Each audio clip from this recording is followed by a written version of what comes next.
Hey, this is David Brothers, and I'm here with Brooklyn cartoonist Darryl Ayo, creator of Little Garden, writer on Comics Cube and elsewhere, and contributor to House of 12. Darryl, how are you doing tonight? Pretty good yourself. Pretty good. So I just want to start with the basic question. You can feel free to be as detailed or broad or whatever as you like, but when did you get started with comics, reading them? Like, what prompted that interest? Well, I read comics in the way that most kids do, where you just they're just sort of around uh, the newspaper, comic book shops. They were really popular at my school, elementary school. But I think that really getting started with it is more where I didn't break off where the other kids did. They just sort of their interests fell to the wayside, and I was just talking about this. I had this really concrete moment where I was really disappointed in a comic book, and I walked outside on my parents' porch. I was like 11 or 12, and I just realized that I had nothing else to do with my life. So I said, I guess I'll just keep doing this, but I really hate these things. Yeah, and I just started doodling characters on like those big stationary pads you're supposed to keep by your telephone that's plugged into the wall. Uh, Yeah.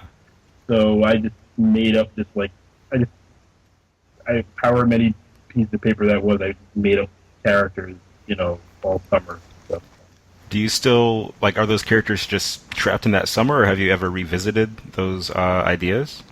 I would if I could, but that's all just like I mean, the physical papers are now that would have been 20 years ago. So I mean, there's just no way to because I thought I feel like everybody gets this idea where you think it would be really cute to check out your little kid stuff and see if you could somehow work it into something that you could work on as an adult. But no, that stuff's all gone somehow. Yeah. What kind of comics were you into? X-Men, but specifically um, the adjectiveless X-Men of the early '90s and X-Force. Oh yeah, we're the same era or generation or whatever then, because that was my those were my X-Men comics even to this day. Yeah, yeah. I mean, there was also really cemented by the show too, because I feel like a lot of people have like this different sliding scale of how characters seem to them, but when it's put into like a show that was that big, it kind of made it the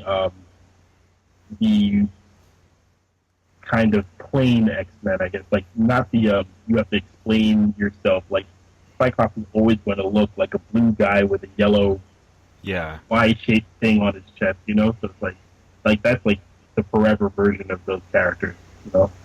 like just pure iconic. Yeah, Yeah, yeah, that makes that's what I'm sense. trying to say. Yeah. Fast forward a whole bunch of years from that, when I was doing my first sustained work that wasn't really a comic per se, um, I was drawing the characters the same way each day to where they just had the same basic outfits, the same basic kind of look to them, and it didn't really seem like it seemed weird at first to really dive into sequence that way, but Hmm. it wasn't. 'Cause it kind of felt like I was doing that cartoon gag you see where they open up the closet and there's like 100 of the same outfit in there, but like Yeah, still felt right, especially in retrospect when I looked at all that stuff together. And it, like, 'cause in the moment, a lot of times about comics, it just feels really stupid and repetitive. Like, hmm, like you're sitting there drawing something and kind of like internally saying, "What do you, I just drew this. This is dumb." But then, like, you know, it becomes when you're all finished with it, you see that the repetition is the entire point, and kind of have to kind of hard to remind yourself because it feels pointless in the moment, yeah. So what do you get out of comics? Like, what's the opposite of that pointless feeling? You mean, well, the pointless feeling I feel is in making them. So Hmm. making them is kind of hard to explain because it encompasses so many different types of skills that it doesn't feel like one process. Um, but the actual drawing part, and not even the drawing, but the inking of the final drawing, it Hmm. deeply it feels meditative. It's really calming and relaxing, and if you let yourself go instead of working in short bursts, what I usually do, it starts to feel like the like like I don't know about you, but like my feet are always agitated, and it's like everything feels calm Hmm. that for like that couple of hours where I'm sitting there and drawing. Everything, Like you're in the zone. yeah, everything else is hard work. Like the writing is just absolutely excruciating.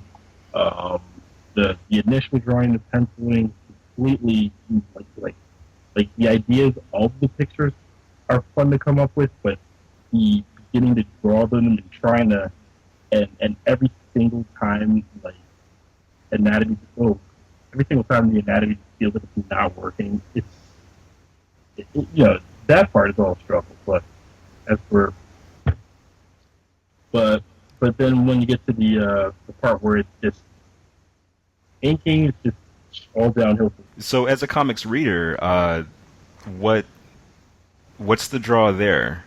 I mean, other than just is it just the your preferred mode of storytelling?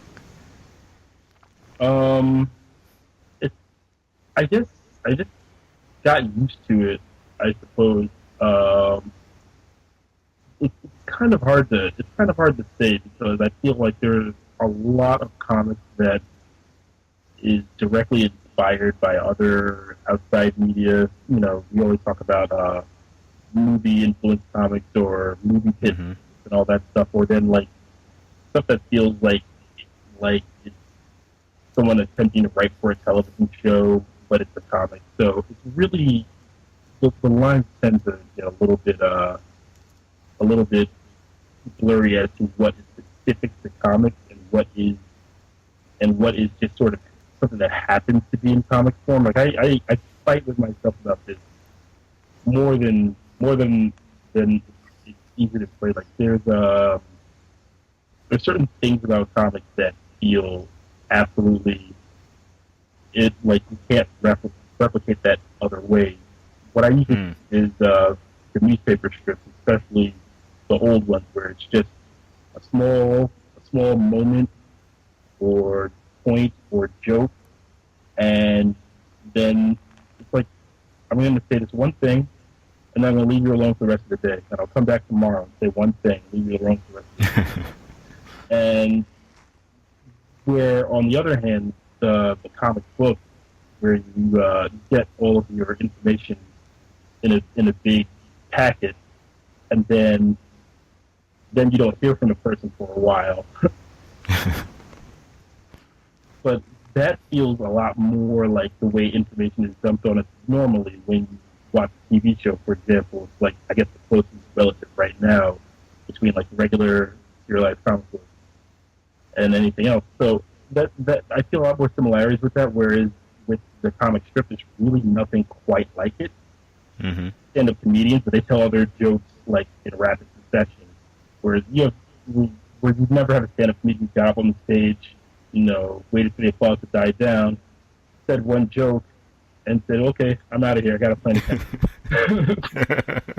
so, so I really gravitated to strips really, really in a big way, except that there's not really a strong outlet for them as far as like a commercial context. There's a few places that are hiring for particular things, like the journalistic comics, but I'm not interested in doing anything like that. So it remains a curiosity. Like I enjoy receiving information this way, but Okay. everything is kind of muddy when you talk about comics as a thing that you're interested in and Hmm. interested in seeing succeed, but you also are making them. Like I just noticed that I slipped back into to talking about myself when I was answering your question about other comics.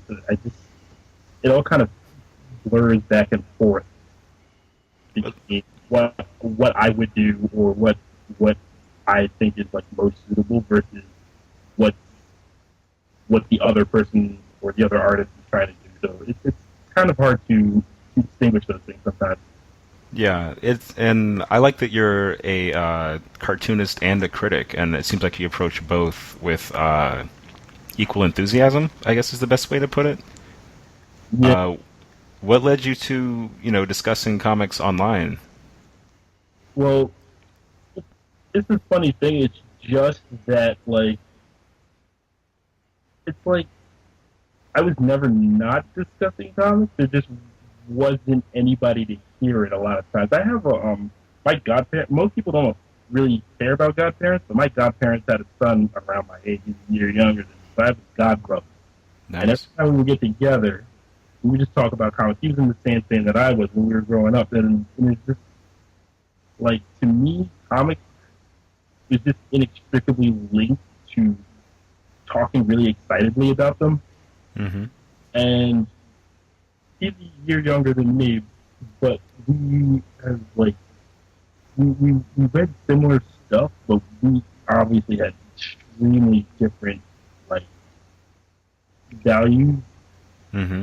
So so there was always like this idea that we were reading the same thing. So so this idea that you would read a comic and not talk about it with somebody just does it never. I hear people say it and it doesn't compute with me Yeah. because I when I grew up I had a guy who was like close to my age, not geographically close, but when we got together we would talk about the stuff that we definitely had in common, and we didn't see things the same way or think the same parts were awesome or whatever. Like he's the one who got me into Akira. He's the one who got me into the X Force comics, you know. So like he was there. That's a good friend. Yeah. Also, I gotta say, he's the one I steal a lot of my jokes from. A lot of my jokes. So, So you have, do you have a comics creating community? I've got several actually, and that's another thing. Uh, where I hang out with I hang out with groups of people about once a week, but separately. So I Okay. just actually having the same conversations over and over and over again. And then I sometimes forget who I said things to. It's terrible. So, Yeah. so I mean, like as far as like, it's the only difference between like writing on the blog and anything else is just a matter of like whether the mic is switched on, you know, or like so to speak. It's it's like this like thing is always happening in my head, and sometimes I point it outwards to people. So it's like Yeah. I've never heard that described that way, but that makes sense because so much of the I guess the greater comics experience is, like who would win in the fight, what's your favorite issue of this, have you seen this or that? yeah, yeah. I think that stuff is valuable, and but I do want to say that for some strange reason, I never had those conversations with like my godbrother. Never had Mhm. conversations about who would win against who in a fight.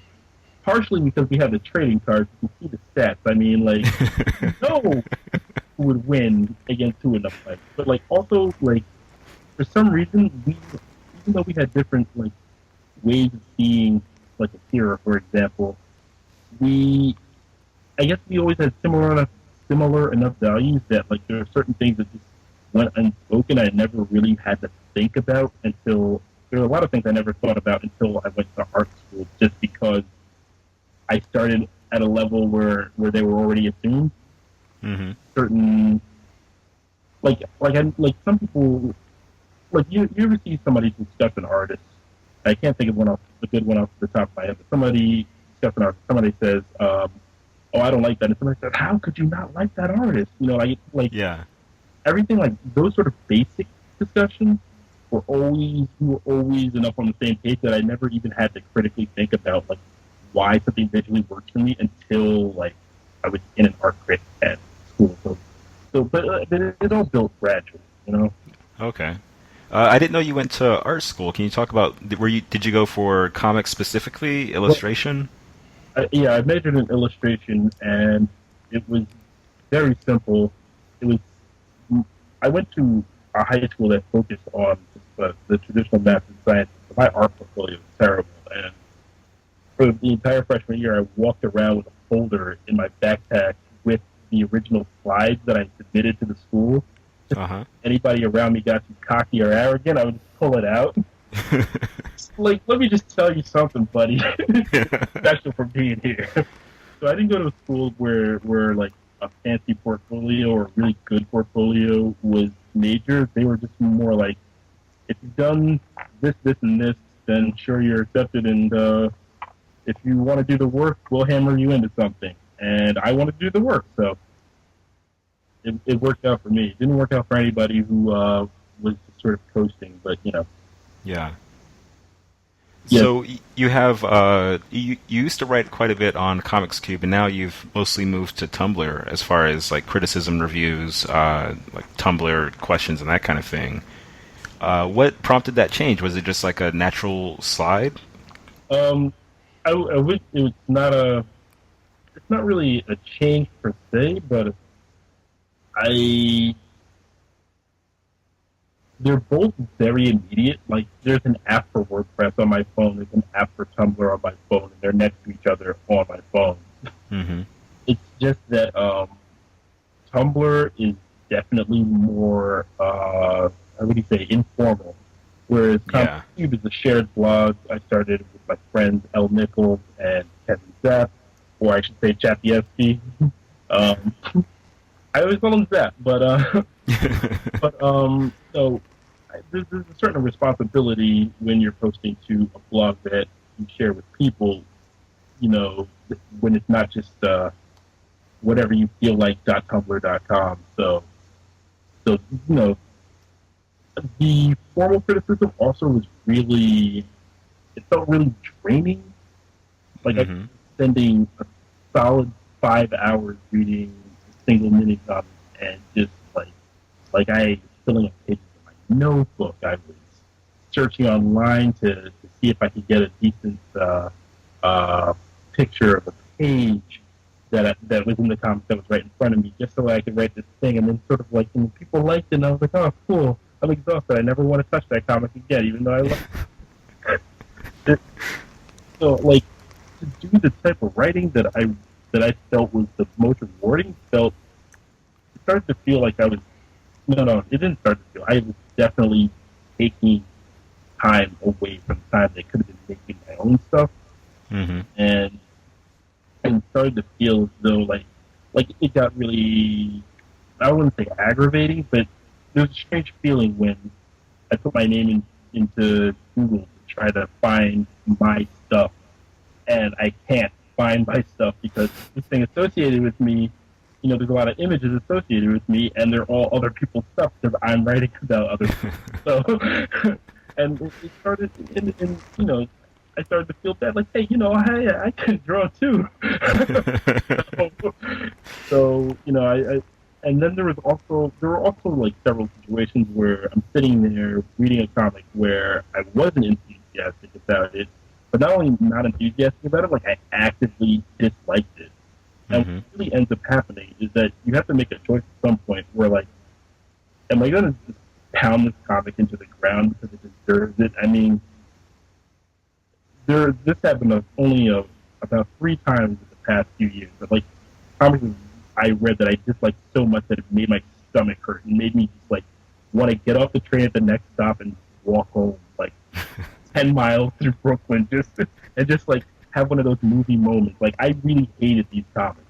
Yeah. It's sort of like, but the thing about comics is that if I do that, then I'm gonna have to be in that for life. It'll be me and this guy for life. And like those things where they tie your wrist together and give you a switchblade. like if you just like the thing about mini comics, like small press alternative independent comics, like it's not. People say, well, the community is really small. That's true, but it's not really the size of the intimacy of these communities that matters. And I mean, you'll see that person, like the people that I write about. I see them in the hallway at STF. I'm walking, and he's walking, and we're approaching each other, and it's weird. Yeah. And you're friends with their friends, and you're just like, you know, and it's definitely like they, you know, people accuse their community being like high school or whatever. It's not like high school because in high school, I went to I guess a small-ish high school, medium small, 1,000 Hmm. kids, and that's a small high school. But this is way. This is like summer camp. It's like a single dorm room in comparison. Yeah, summer camp that lasts forever, and you don't. And so you're making this decision, like, man, I'm comic, like I'm grasping out of my head all of the things that I'd like to talk about, but like every every problem from compositional to legibility to thematic, but I'm just sort of like, and then I'll be stuck with this person for the rest of my life.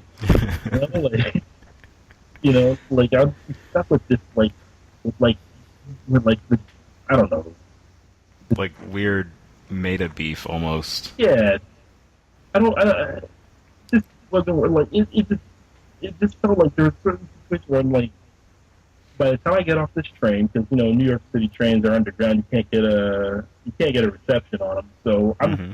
oh, by the way, I do most of my writing on my phone on the train. Oh So, wow. yeah. So I'm like, by the time I get to the air, we'll see how strongly I feel about it. And a lot of times it's like, you know what? I'd rather have friends, or I'd rather like not anger this other person's people because they're gonna. Because a lot of people also like to run and talk, so it's like, just I don't want to be. I just realized that like sometimes that urge to discuss just wasn't as important to me as like the ability to like move really through a social environment. So Okay. You mentioned that sometimes the writing is draining just because you're so, laser focused on one thing. You spend a lot of time with it. How do you stay energized? Like, I feel like you read a lot of comics. You talk about a lot of comics. If I like read a random book and I go to you, like, "Hey, Daryl, what'd you think of this?" 9 times out of 10, you've got an answer for me. So, what keeps you in the conversation, for lack of a better phrase? let's see. From at some point in high school, there at some point in high school, I stopped being interested in the X-Men and started being interested in just comics more because I just still continued to not have anything else to do. So I just stayed within this realm that I was familiar with. So I Hmm. got familiar with different types of comics, not as wide ranging as I would if I were in high school today, because there's the internet and there's like all types of stuff.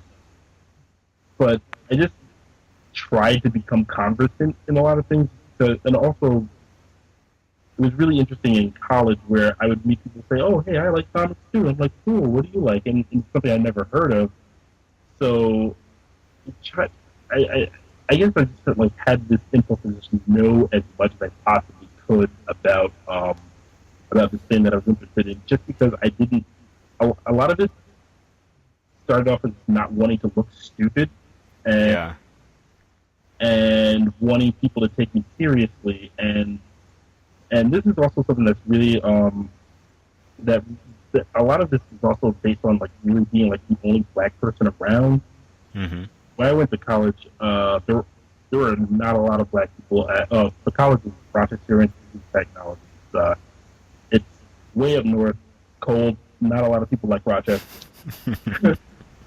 and it's like it was just there weren't a lot of black people in the art program, and there were not a lot of black people in comics. So when I went on the year 2001 internet to talk about comics, it's sort of like if somebody is out there on some website talking about comics, I will get familiar. I mean, at one point I worked at a bookstore, so it was easy. Yeah.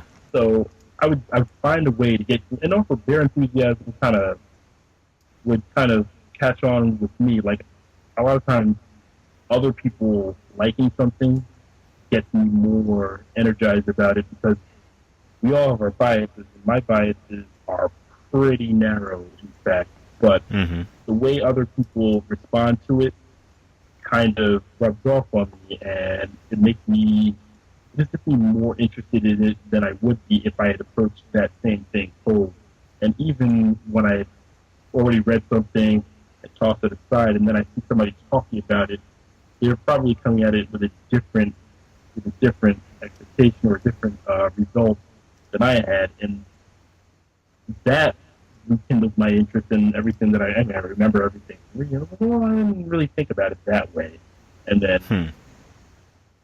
even if I don't even actually pick the thing back up, it'll just sort of like it'll activate my memory in a different way, and so I'll be able to enter into a conversation with the person even without rereading a particular thing. It it works in a lot of different ways, but I mean, left to my own devices, my reading is pretty narrow, Mm-hmm. and with What that, kind of, like, how narrow? What if you could only read the stuff that you were just into? What kind of stuff would you be reading? um, it's hard. It's really tough to to put it down into like. I mean, it would probably just be like magazine format comics. Like, I got this thing right in front of me called Coffin Hill, and Mm-hmm. it would basically be things that look like Coffin Hill. That's the best way to put it, I guess. I mean, it's just one creative team. They're just doing their thing. They're telling their story, and it's. I mean, I guess this is supposed to be the supernatural horror genre. I don't really care for the genre per se, but I mean, the characters are doing their own character arc, and the artist seems to be committed to drawing each issue, and I'm pretty much into that. And a lot of the other stuff that I do have the sense of like a lot of the indie comic, mini comic stuff that I focus on has a lot of that has to do with the fact that those comics are largely unexamined. There's a few people doing the work of reviewing them, and a smaller number of people who are doing like hardcore analysis.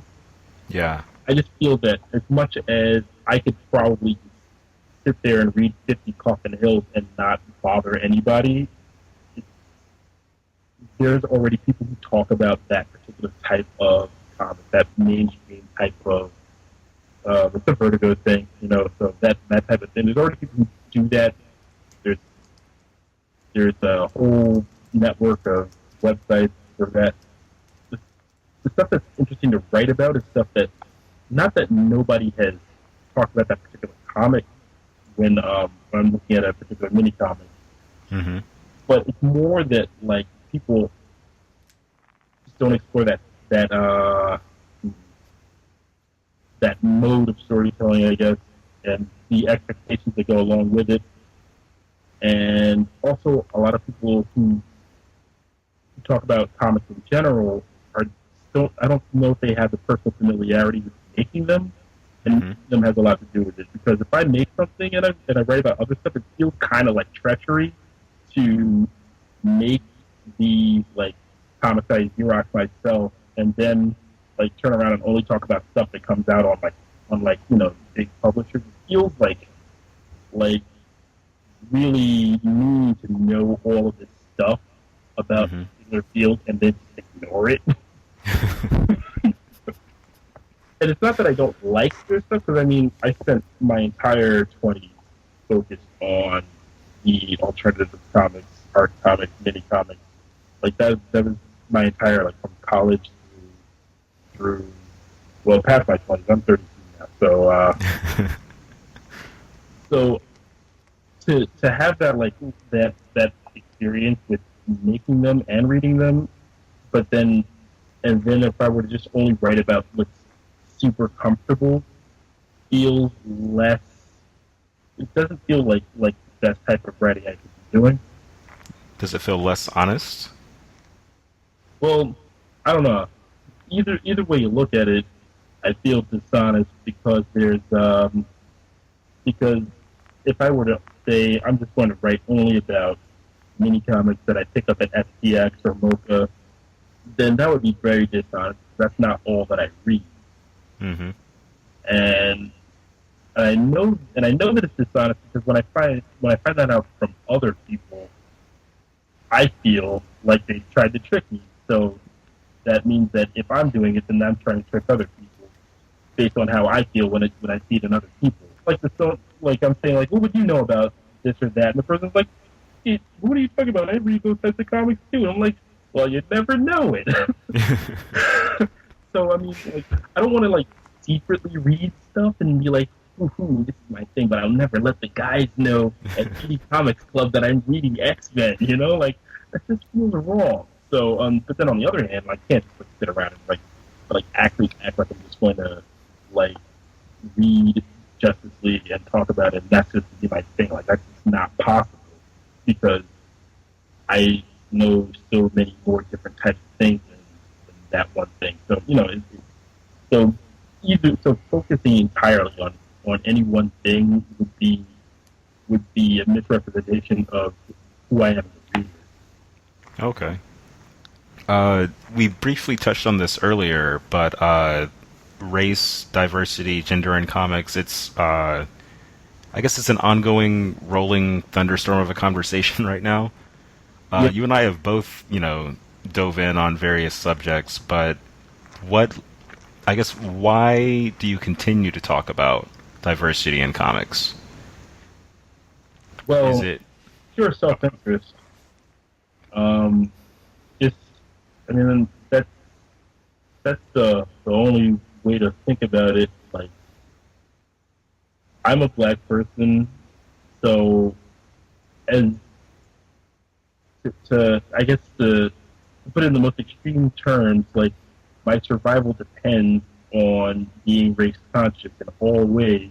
So in this context, survival isn't the type of survival with like knives and guns, but we're talking about survival within an art form. It's, hmm I have to be race conscious at all times still. Um, so when I talk about these issues, I try. It's, hmm, it's weird. It's weird. It's very weird because there's a lot of things would not be that would not be acceptable, and sort of I just have to let them go because it's not the home run, and you can't do when it comes to social issues and you're that outnumbered. You can't do basic. You have to only go for the bases loaded home run. You have to only go for like the biggest thing that you can do in your small community because if you keep going at the little things, then no matter how good your intentions are, you will come across as a sniper. Like like a nitpicker. yeah. And even though, like, I mean, I know some people they're not bad people, but they just continue to do these like just like really nasty things over and over. And you can't just keep tapping them on the shoulder each time saying, well, you know.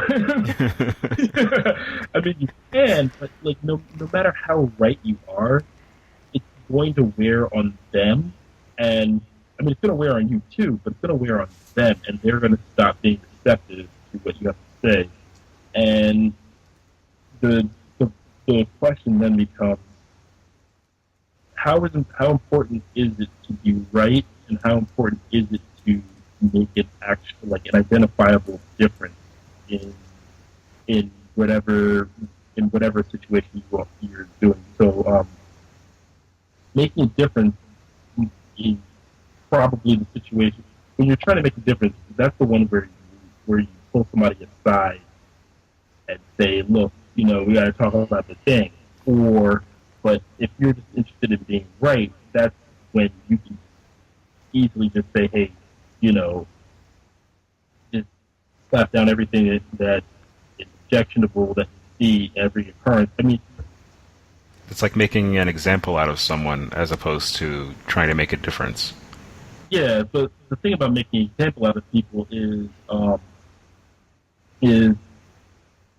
no, you're never going to be wrong uh, that first time, or even that second time, but eventually it's going to be like I think it was maybe than you that said it, but like becoming like I don't want to become the race guy, like Yeah. becoming the person who that's sort of like there's an alarm bell that rings, you're like on your special suit, Yeah. and and you know You know, it gets so old that you just feel like you're reacting instead of being proactive. oh yeah, and reacting and proactive.